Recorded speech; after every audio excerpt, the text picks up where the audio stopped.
Welcome all. I am Dr. Himanshu Agrawal, Associate Professor, Department of Commerce, DN College, Meerut. I hope you all are doing well. I have brought you a brand new series presentation here, Primary Data Collection. And I am confident enough that you will learn new things and concepts in a very simple manner. All plagiarism policies are well honored here, and copycat is avoided fully. I suggest you all to wear hearing buds for more clarity. I hope you all have heard about primary data well and you all know about it. Primary data is a simple term, but there is much more to learn about this. प्राथमिक समंक या primary data आंकड़े वह समंक हैं जो पहले किसी भी शोध में प्रयोग नहीं किए गए हैं और ना ही किसी अन्य शोध के लिए प्राप्त किए गए हैं या प्राप्त किए जाएंगे। प्राथमिक समंक बिल्कुल ताजे किए गए शोध के उद्देश्यों, मापदंडों तथा परिकल्पनाओं के आधार पर प्राप्त किए जाते हैं। प्राथमिक समंकों को प्राप्त करते समय एक शोधकर्ता को अत्यधिक सावधानी, दायित्व ग्रहीता, पूर्ण क्षमता और कुशलता के साथ संग्रह करना चाहिए। इसका कारण यह है कि किसी भी शोध में समंकों का संग्रहण, चाहे वह प्राथमिक हो या वह द्वितीयक समंक हो, महत्वपूर्ण स्थान रखता है। किसी भी शोध में जो निर्णय लिए जाने हैं, उन निर्णय को लिए जाने के लिए जो बेस है वो डाटा कलेक्शन ही उसका बेस है। संपूर्ण शोध की नींव यही समंक है। अगर यह कहा जाए कि भविष्य का भव्य भवन इसी नींव पर रखा जाएगा और यह नींव यदि कमजोर होगी तो पूरा शोध दिशाविहीन और भ्रमित परिणाम देने वाला सिद्ध होगा। इसलिए हमें प्राथमिक समंक हो या द्वितीयक समंक हो, उनको संग्रहित करते समय विशेष सावधानी रखनी चाहिए। प्राथमिक समंकों को संग्रह करने की 4 विधियां हैं, आप देख सकते हैं, और इन विधियों में कोई सीक्वेंसिंग नहीं है। फर्स्ट, सेकंड, थर्ड, फोर्थ का कोई इसमें सीक्वेंस या रैंकिंग नहीं है। आप किसी भी विधि को पहले यूज़ कर सकते हैं, किसी भी विधि को बाद में यूज़ कर सकते हैं। ऑब्जर्वेशन मेथड, अवलोकन विधि, इंटरव्यू मेथड, साक्षात्कार विधि, क्वेश्चनायर मेथड, प्रश्नावली विधि या पद्धति, और शेड्यूल्ड मेथड। इन चारों विधियों में ये बेसिक टाइप्स हैं, 4 विधियां। बहुत सारी पुस्तकों में बहुत सारे विद्वानों ने और इन विधियों को अलग तरीके से भी बताया है, इनकी व्याख्या अलग तरीके से की है, इनका प्रदर्शन अलग तरीके से किया है। लेकिन मेरी आपसे यहाँ पर निवेदन यह है कि आप इन चारों विधियों को ही मान के चलें और कोई नई विधि अपनी तरफ से ना जोड़ें। हाँ, समय के साथ में और जैसे जैसे इंफॉर्मेशन टेक्नोलॉजी, इंटरनेट और कंप्यूटर्स का प्रयोग बढ़ता जा रहा है, इन विधियों में थोड़ा बहुत बदलाव हो गया है और उसको कर भी लेना चाहिए, समय के साथ बदलते रहना चाहिए। सबसे पहली विधि ऑब्जर्वेशन मेथड है, जिसको हम हिंदी में अवलोकन पद्धति भी कहते हैं। यह बड़ी विचित्र पद्धति है। यह विचित्र इसलिए है कि इस पद्धति में हम उत्तरदाता, जिसको प्रत्यार्थी भी कहते हैं, रेस्पोंडेंट्स अंग्रेजी में कह सकते हैं, के बिना जानकारी के, उसको बिना सूचना दिए हुए हम उसके बारे में चीज़ों को संग्रहित करते हैं, उसकी बातों को संग्रहित करते हैं, उससे संबंधित सूचनाओं को संग्रहित करते हैं। विचित्र यहाँ पर इसीलिए है ये कि यह कैसे संभव है कि हम उस व्यक्ति को इस बात की सूचना ना दें कि हम तुम्हारी सूचनाओं को संग्रहित करेंगे, तुम्हारे बारे में हम जानेंगे, उसको पता भी ना चले और हमारी सूचनाएं या हमारे आंकड़े इकट्ठी भी हो जाएं। यहाँ मैं आपको एक साइकोलॉजिकल फैक्ट बताना चाहूँगा कि जब हम इन्वेस्टिगेशन करते हैं और उस इन्वेस्टिगेशन का सब्जेक्ट ह्यूमन होता है, तो हमें ये ध्यान रखना पड़ता है कि हम एक व्यक्ति से डील नहीं कर रहे हैं, बल्कि उसकी भावनाओं से, उसके बिलीफ से और उसके एक्सपीरियंस से डील कर रहे हैं। और जब हम किसी व्यक्ति से प्रश्न पूछते हैं और ऐसा प्रश्न पूछते हैं जो उसके व्यवहार से या उसके रोजमर्रा के काम से या उसकी आदतों से जुड़ा हुआ हो या बहुत ही नज़दीकी रूप से उसका व्यक्तिगत प्रश्न हो, तो वो उसको किसी भी हालत में सही जवाब नहीं देगा, वो कॉन्शियस हो जाएगा और आपको अपनी बात नहीं बताएगा।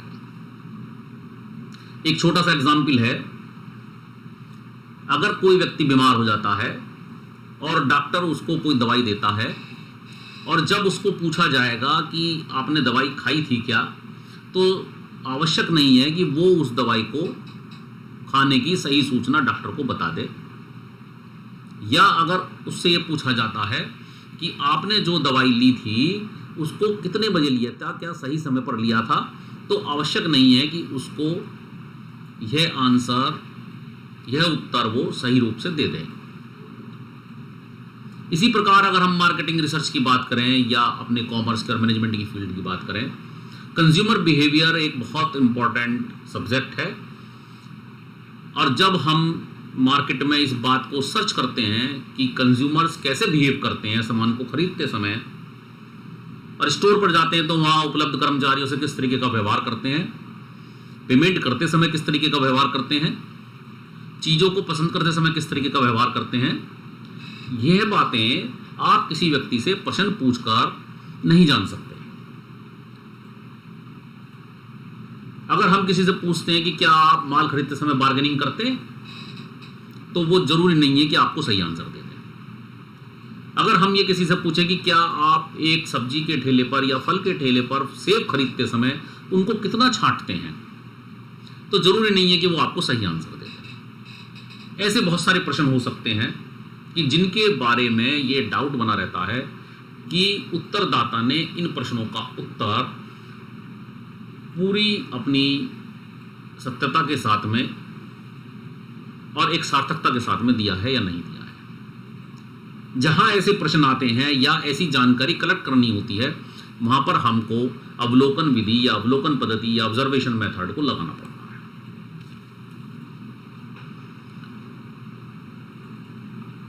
ऐसे मुद्दे और भी हो सकते हैं जहां पर हमको अवलोकन विधि लगानी पड़ सकती है। जरूरी नहीं कि वो मानवी हो जिससे हमें प्रश्न पूछना है। अगर हम किसी नए सीड को टेस्ट करना चाहते हैं कि क्या उस सीड से जो हमें पेड़ बनेगा या जो पौधे लगेंगे, तो हमें वहाँ भी अवलोकन विधि यूज़ करनी पड़ सकती है। अगर हम किसी व्यक्ति पर किसी दवाई का टेस्ट कर रहे हैं, तो वहाँ भी हमें अवलोकन विधि लगानी पड़ सकती है। प्रयोगशाला में हम कोई केमिस्ट्री का प्रयोग या फिजिक्स का प्रयोग कर रहे हैं, तो भी हमें अवलोकन विधि लगानी पड़ सकती है। तो ऐसे बहुत सारे एग्जाम्पल्स हो सकते हैं कि जहाँ पर हमें अवलोकन विधि लगानी पड़ सकती है और लगानी चाहिए, या हम ये कहें कि अवलोकन विधि या ऑब्जर्वेशन मेथड का हमारे पास कोई भी दूसरा सॉल्यूशन नहीं है। इसके अलावा हमारे पास कोई भी पद्धति बचती ही नहीं है कि जिसको हम यूज कर सकें अपने शोध में। इस पद्धति का सबसे मुख्य लाभ जो है वो यह है कि जो एक पूर्वाग्रह होता है वो समाप्त हो जाता है।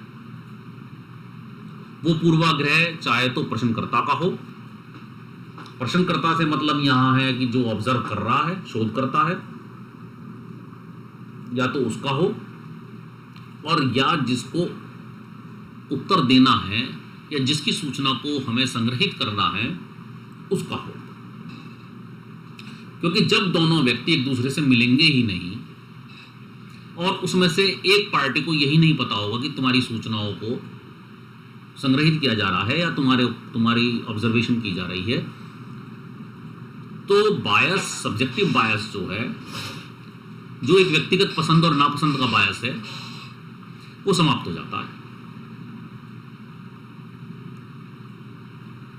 दूसरा लाभ इस पद्धति का ये है कि आपको तुरंत हाथ के हाथ ही वो सूचना मिल जाती है जो आपको चाहिए, और वो पूरी तरीके से नेचुरल होती है।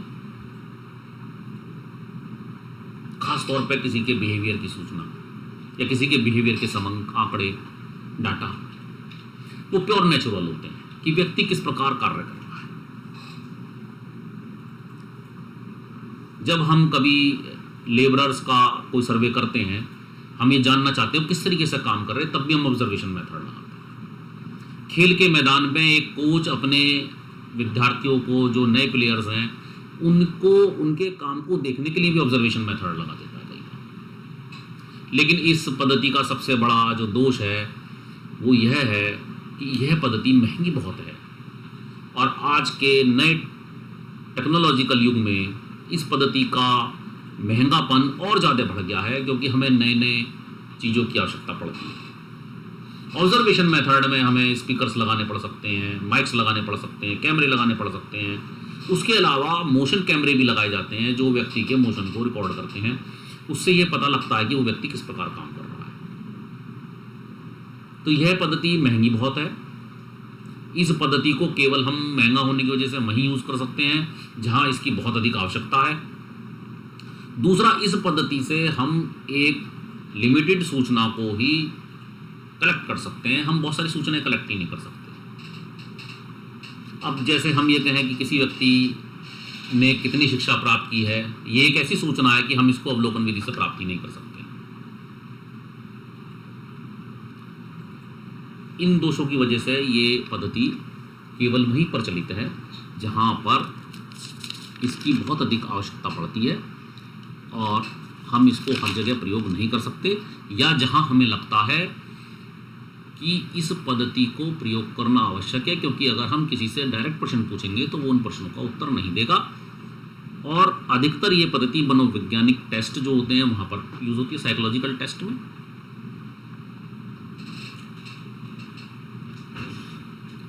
दूसरा मेथड इंटरव्यू मेथड है, प्राइमरी डाटा कलेक्शन का।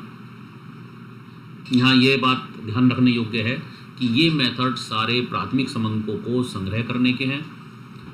यह मेथड्स द्वितीयक समंक के नहीं है।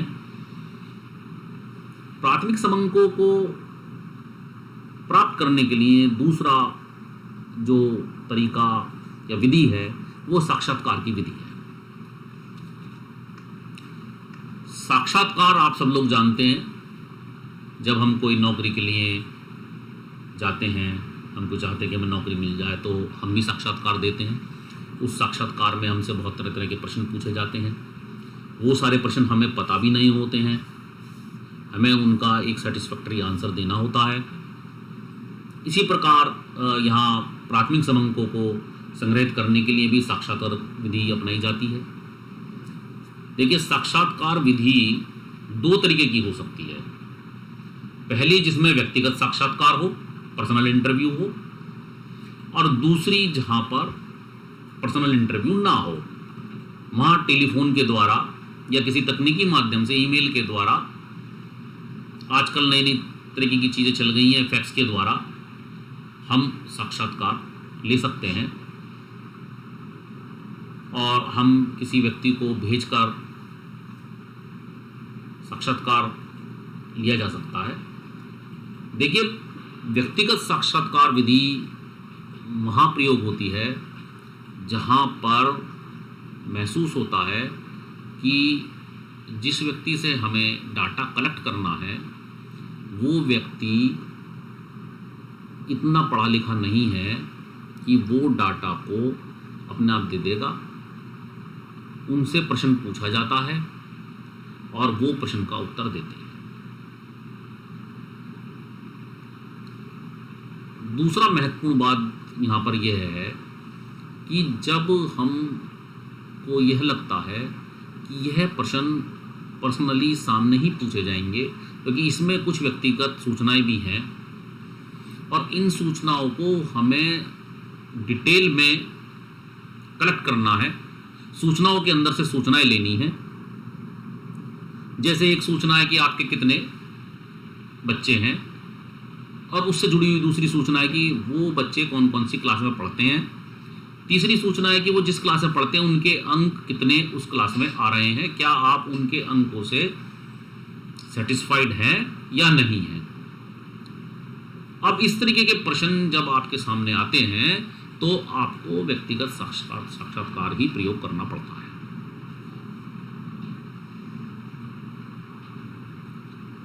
पर्सनल इंटरव्यू मेथड में जरूरी नहीं है कि शोधकर्ता स्वयं उत्तरदाता के पास जाए और उत्तरदाता से स्वयं सारे प्रश्न करे और उत्तरों को रिकॉर्ड करे। वो अपनी ओर से किसी को नियुक्त करके भी सैंपल जो हमारी है उसमें वहाँ भेज सकता है, और वो लोग जो अपॉइंट किए गए हैं स्टाफ, वो लोग वहाँ जाकर फेस टू फेस सैंपल से क्वेश्चंस पूछकर उनको रिकॉर्ड करके भी ला सकते हैं।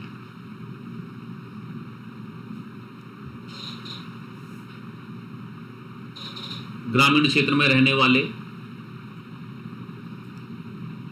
जो पढ़े लिखे कम हों उन लोगों के लिए ये विधि बहुत उत्तम होती है, क्योंकि वो किसी भी प्रश्न को स्वयं पढ़कर उत्तर नहीं दे सकते, उसको लोकल लैंग्वेज में उस प्रश्नों के उत्तर को समझाना होता है। बड़ी बड़ी कंपनियां कई बार शोध करती हैं, उनके लिए क्षेत्र बहुत अधिक विस्तृत होता है। किसी क्षेत्र में कोई भाषा उपलब्ध है, किसी क्षेत्र में कोई भाषा उपलब्ध है, तो एक कंपनी या शोधकर्ता सेंट्रल लेवल पर बैठकर सारे शोध नहीं कर सकता। ऐसी अवस्था में वो उस क्षेत्र के कुछ लोगों को अपॉइंट कर लेता है, जो लोग वहाँ की लोकल जनता से प्रश्न पूछते हैं उसकी भाषा में, उनको समझाते हैं और फिर उसको प्रश्नों को उत्तर ले जाते हैं। इन प्रश्नों के उत्तरों को लेने में एक फ़ायदा ये रहता है कि हम प्रश्न देने वाले व्यक्ति को विभिन्न तरीकों से मोटिवेट कर सकते हैं, कन्विंस कर सकते हैं कि वो प्रश्नों के उत्तर सही दे, और हम ये जानने की भी कोशिश कर सकते हैं कि वो प्रश्नों के उत्तर सही दे रहा है या नहीं दे रहा है। इस माध्यम से हम किसी व्यक्ति की व्यक्तिगत सूचनाएं ले सकते हैं, ये मैंने आपको बताया अभी, क्योंकि प्रश्न पूछने वाला और उत्तर देने वाला दो ही लोग उपलब्ध होते हैं, तो वो अपनी बहुत सारी उत्तर दे देता है। यहाँ पर यह मुख्य बात है कि साक्षात्कार विधि में कभी भी उत्तर देने वाले व्यक्ति की पहचान को नहीं बताया जाता, उसकी पहचान को छुपा के रखा जाता है। और ऐसे साक्षात्कार में हम उस व्यक्ति के लिए एक कोड या एक सीरियल नंबर या एक रैंकिंग अलॉट कर देते हैं, उस रैंकिंग से उस व्यक्ति को जाना जाता है या उस सीरियल कोड से उस व्यक्ति को जाना जाता है।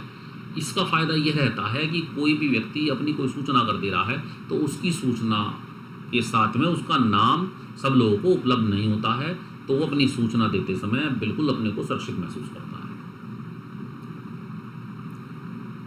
इस प्रकार की विधि में फ्लेक्सिबिलिटी प्रॉपर बनी रहती है, एक लोच बना रहता है।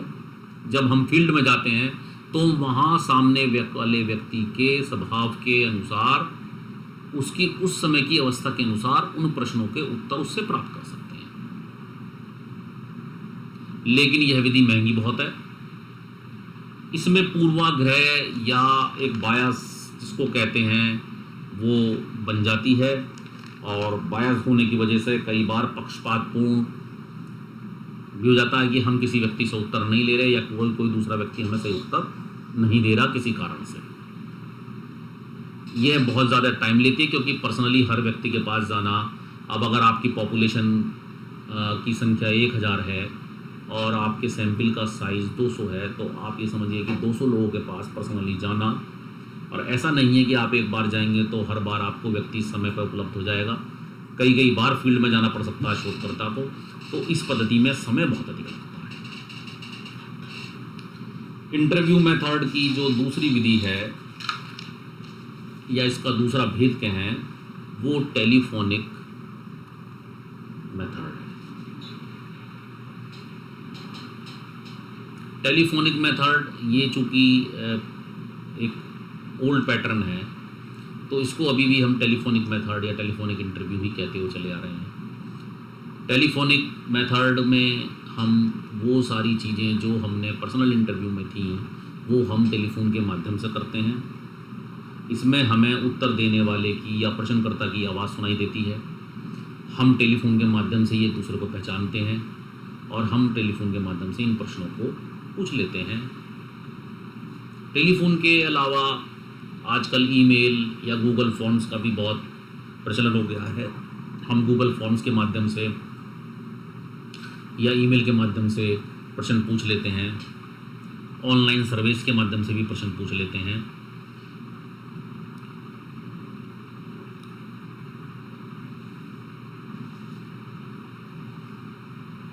इस विधि में सबसे अधिक लाभ इस बात का है कि जो पर्सनल इंटरव्यू विधि के अंदर समय बहुत अधिक लगता था, वो इस विधि में समय कम लगता है। हम प्रश्न का उत्तर देने वाले के स्थान तक पहुंचने में, आने जाने में जो हमें समय लगता था, वो इसमें समय बच जाता है। हम एक स्थान से बैठे हुए ही सबके आंसर्स को कलेक्ट कर सकते हैं, रिकॉर्ड कर सकते हैं। और किसी व्यक्ति ने अगर कोई आंसर दिया है तो हम उसको रिकॉर्ड भी कर सकते हैं हम रिकॉर्डर के अंदर, जिससे कि भविष्य में हमें दोबारा ज़रूरत हो या कोई डिफरेंस ऑफ ओपिनियन पैदा हो जाए तो हम उसको दोबारा से उस प्रश्न के उत्तर को जान सकते हैं।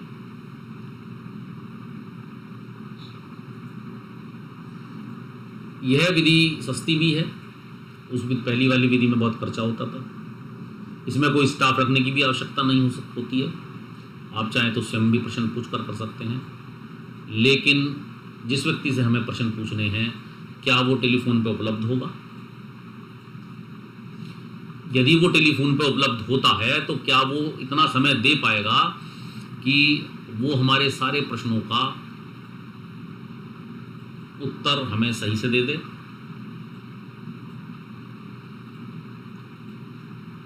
इस विधि में लोग उत्तर देने से मना भी कर देते हैं, कोई प्रतिक्रिया भी नहीं देते हैं।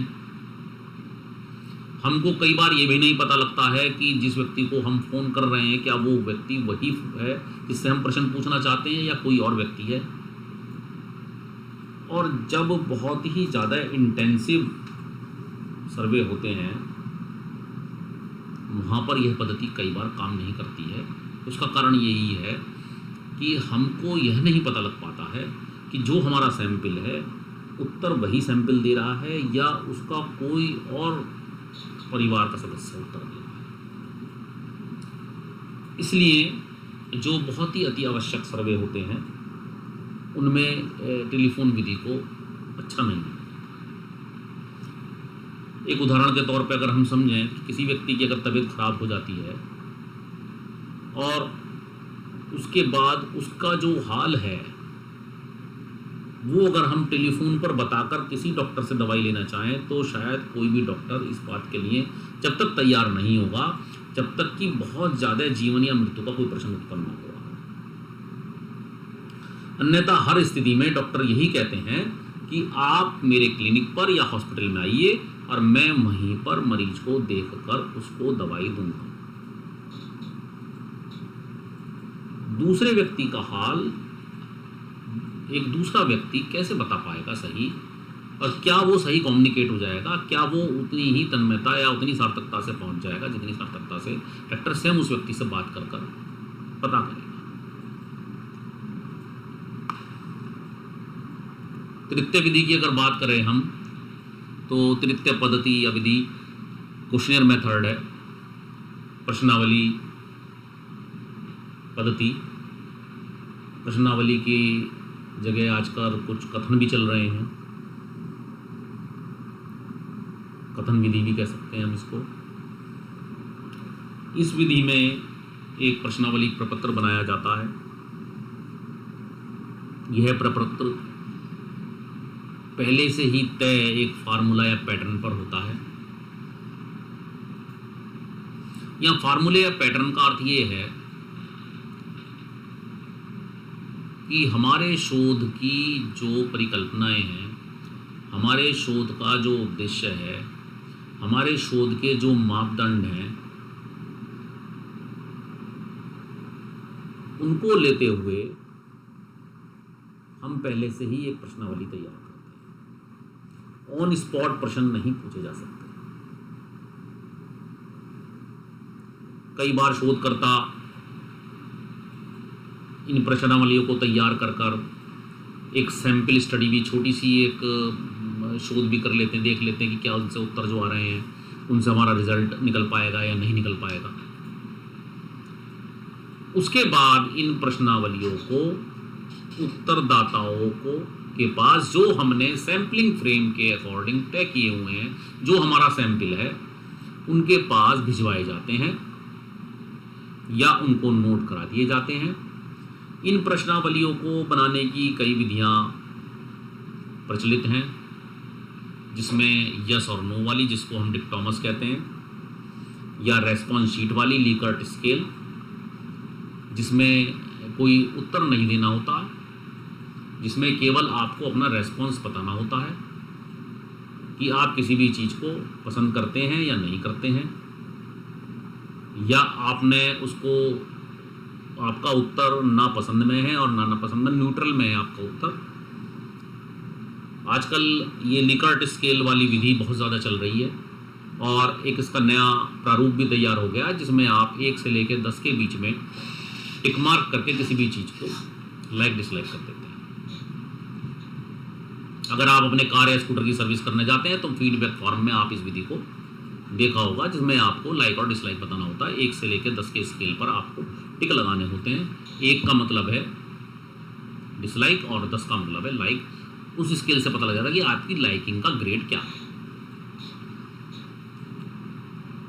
अब ये प्रश्नावलियां तैयार होकर जब उत्तरदाताओं के पास जाती हैं तो सबसे महत्वपूर्ण बात यहाँ पर यह है कि वो प्रश्नावलियां उत्तरदाता की भाषा में होनी चाहिए, या प्रश्नावली की भाषा को उत्तरदाता पढ़ने में सक्षम होना चाहिए। उत्तरदाता उन प्रश्नावलियों को पढ़कर और समझकर भरने की सक्षमता रखने वाला होना चाहिए। तभी इन प्रश्नावलियों को प्रयोग किया जा सकता है प्राथमिक समंकों के संदर्भ में। प्रश्नावली किस प्रकार तैयार होंगी, प्रश्नावली कैसे तैयार होनी चाहिए, क्या क्या उसकी मुख्य बातें हैं, इसके लिए मैंने अलग से अपना एक प्रेजेंटेशन तैयार किया हुआ है, जो आपको मेरे YouTube चैनल पर उपलब्ध हो जाएगा। प्रश्नावली पद्धति में सबसे बड़ा लाभ यह है कि यह पद्धति बहुत अधिक महंगी नहीं है। आपको प्रश्नावली तैयार कर कर उसकी कोई कॉपीज भी प्रिंट नहीं करानी होती। प्रिंट आउट आप अपनी प्रिंटर से निकाल सकते हैं या फोटो स्टेट करा सकते हैं, बहुत सिंपल होती है। आजकल भेजने का तरीका है कि हम उसको ईमेल की सहायता से उन लोगों को भेज सकते हैं जो चयनित हमारे नमूना है या चयनित हमारा प्रतिदर्श है, हमारा चयनित सैंपल है, उनको हम भेज सकते हैं ईमेल के माध्यम से। तो कितनी भी दूर आप भेज सकते हैं, तुरंत पहुंच जाती है, तो आपकी कोई कॉस्ट भी उसके अंदर नहीं लग रही है। देखिए, ये पहले भी आया था तथ्य कि बायस 2 तरीके की होती है, जिसे हम पूर्वाग्रह कहें। एक इंटरव्यू लेने वाले की बायस या प्रश्न पूछने वाले की बायस, और एक इंटरव्यू देने वाले की बायस या उत्तर देने वाले की बायस। एक सर्वे जब अच्छा होता है जब दोनों तरीके के पूर्वाग्रह इसके अंदर ना हो। किसी भी सर्वे में, किसी भी प्राथमिक समंक के कलेक्शन में बायस होगी या नहीं होगी, इस बात को बहुत ज़्यादा कह पाना बड़ा मुश्किल होता है। हम तकनीकों की सहायता से बायस को कम करते हैं और जो प्रश्नावली हम तैयार करते हैं उसको भी मनोवैज्ञानिक तरीके से तैयार करते हैं, जिसको किसी भी व्यक्ति को बुरा ना लगे प्रश्न को पूछने में और वो प्रश्न को सही उत्तर वो दे दे। इस तरीके की पद्धति में इंटरव्यू लेने वाले की बायस खत्म हो जाती है।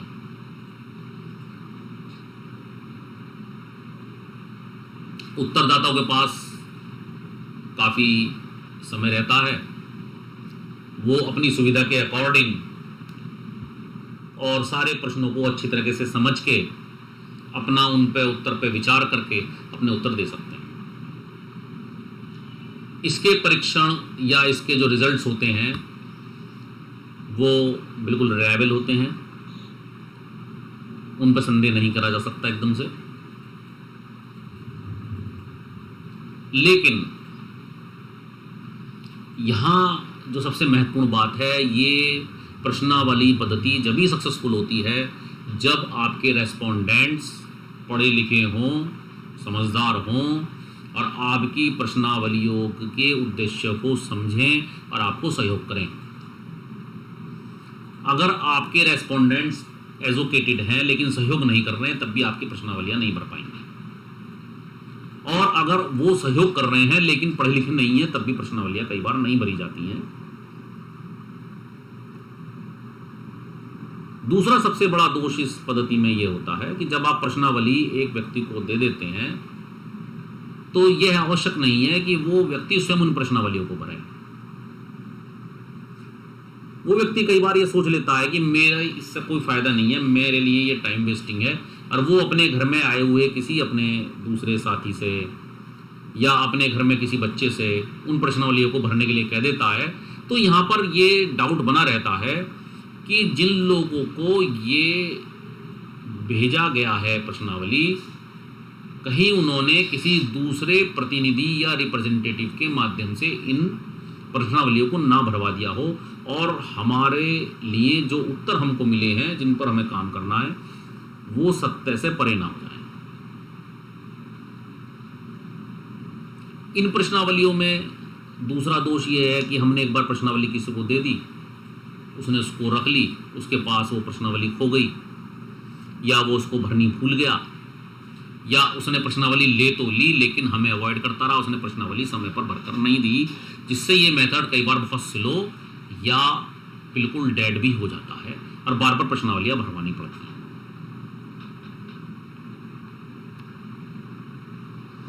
अब देखिए कि इसमें कुछ चीज़ें हैं जो हम सारी चीज़ें यहाँ पर डिस्कस नहीं कर सकते, इसके लिए पूरा एक अलग प्रेजेंटेशन की आवश्यकता है कि क्वेश्चनायर कितने तरीके के होते हैं, स्ट्रक्चर्ड होते हैं, अनस्ट्रक्चर्ड होते हैं। क्वेश्चनायर, क्वेश्चन की सीक्वेंस किस तरीके से होगी, पहले कौन सा प्रश्न पूछा जाएगा और बाद में कौन सा प्रश्न पूछा जाएगा।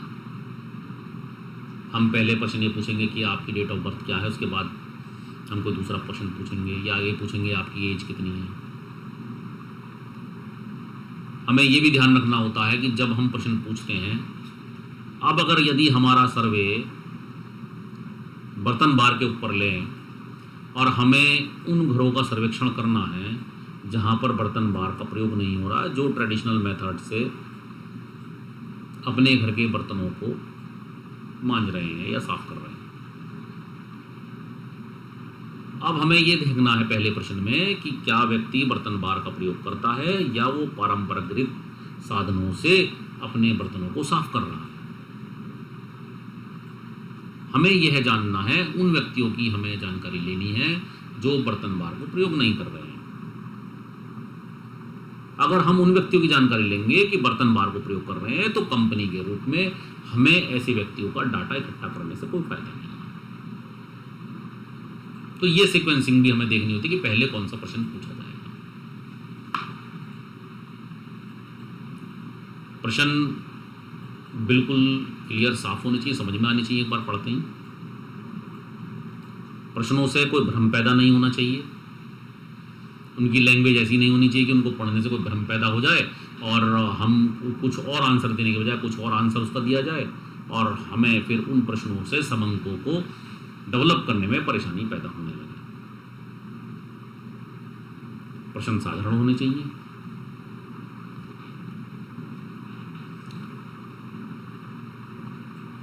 प्राथमिक समंकों को संग्रह करने की जो चौथी विधि है, पद्धति है, उसको हम शेड्यूल मेथड कहते हैं। इस पद्धति के अंदर भी उसी तरीके से प्रश्नावली के तरीके से प्रश्न होते हैं, स्टेटमेंट भी हो सकते हैं, और या हम एक प्रश्न लिखते हैं और उसके लिए हम खाली स्पेस भी छोड़ देते हैं कि क्या आपका उत्तर है, आप लिख दें।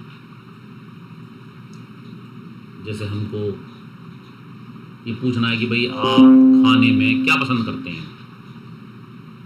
अब हम बहुत सारे आइटम्स नहीं लिख सकते हैं, तो हम खाली छोड़ देते हैं कि व्यक्ति अपने आप उन आइटम्स को बता देगा, लिख देगा, और हम उसको रिकॉर्ड कर लेंगे। या हम उसके अंदर ग्रुप बना सकते हैं कि आप खाने में किस तरीके के आइटम पसंद करते हैं, कि आप चाइनीज़ फूड पसंद करते हैं, आप इंडियन फूड पसंद करते हैं, आप साउथ इंडियन फूड पसंद करते हैं, या आप कॉन्टिनेंटल फूड पसंद करते हैं। क्या हम उसके अंदर भी बना सकते हैं। वेजिटेरियन, नॉन वेजिटेरियन भी हम लिख सकते हैं, और वो सारे प्रश्न इस तरीके से हम इकट्ठे कर लेते हैं।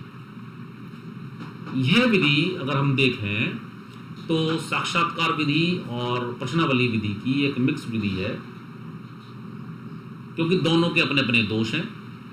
साक्षात्कार विधि का अपना दोष है और प्रश्नावली विधि का अपना दोष है। आजकल यह विधि बहुत ज़्यादा प्रचलन में है। इसमें प्रश्नावली तैयार की जाती है, पहले से तय हमारे उद्देश्यों, मापदंडों और हमारी परिकल्पना के आधार पर प्रश्न तैयार किए जाते हैं। उन प्रश्नों को एक छोटे लेवल पर टेस्ट करके भी देखा जाता है, लेकिन इन प्रश्नों को, प्रश्नावलियों को देने के बजाय एक साक्षात्कार लेने वाला व्यक्ति उन साक्षात्कार के माध्यम से उन प्रश्नावलियों को भरवाता है या भरता है। क्योंकि आपने अभी देखा था कि हमारी जो प्रश्नावली विधि थी उसमें सबसे बड़ा दोष ये था कि इट इज़ वेरी स्लो, और हमें प्रश्नावली हमने लोगों को दे दी है, भेज दी है जो हमारा सैंपल है, और उसने हमें कुछ भरकर ही वापस नहीं की है। ऐसी स्थिति में कई बार हमारा सैंपल फेल हो जाता था। हमें 200 लोगों की प्रश्नावली भरवानी है, 50 लोगों की प्रश्नावली आई, हमें दोबारा उन लोगों के पास जाना पड़ता था, या हमें नया सैंपल क्रिएट करना पड़ता था। तो इसका सामान्य तरीका ये निकल कर आया कि हम स्वयं प्रश्नावली लेके जाएं, या एक ऐसे व्यक्ति को हम अपॉइंट करें जो हमारी प्रश्नावली को लेके जाए और व्यक्ति को मोटिवेट कर उसको कूल डाउन करके उसकी अवस्था को समझकर उससे प्रश्नावली को भरवाए अपने सामने और लेकर आए। बड़े साधारण प्रश्न होते हैं प्रश्नावली इस शेड्यूल मेथड के अंदर। फॉर्मल सारे प्रश्न होते हैं और फॉर्मल डॉक्यूमेंट के रूप में इसको हम प्रयोग करते हैं, और इसको हम किसी भी रिसर्च में प्रयोग कर सकते हैं, चाहे वो सोशल रिसर्च हो, चाहे वो इकोनॉमिक रिसर्च हो। हम किसी भी रिसर्च में इसको प्रयोग कर सकते हैं।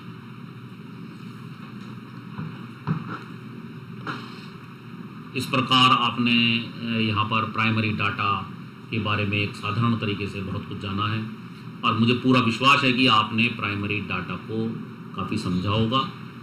देखने में प्राथमिक समझ लगता है कि सिंपली एक हमें क्वेश्चनर तैयार करना है, उसको भरवाना है लोगों से, लेकिन इतना सिंपल नहीं है। और आप मेरे दूसरे वीडियोस देखें, दूसरे प्रेजेंटेशंस देखें, जिसमें आपको जो प्रश्नावली माध्यम है या शेड्यूल्ड मेथड है उसमें हमें प्रश्नावली को किस प्रकार तैयार करना है, किस प्रकार उन पर काम करना है, ये इम्पोर्टेंट है।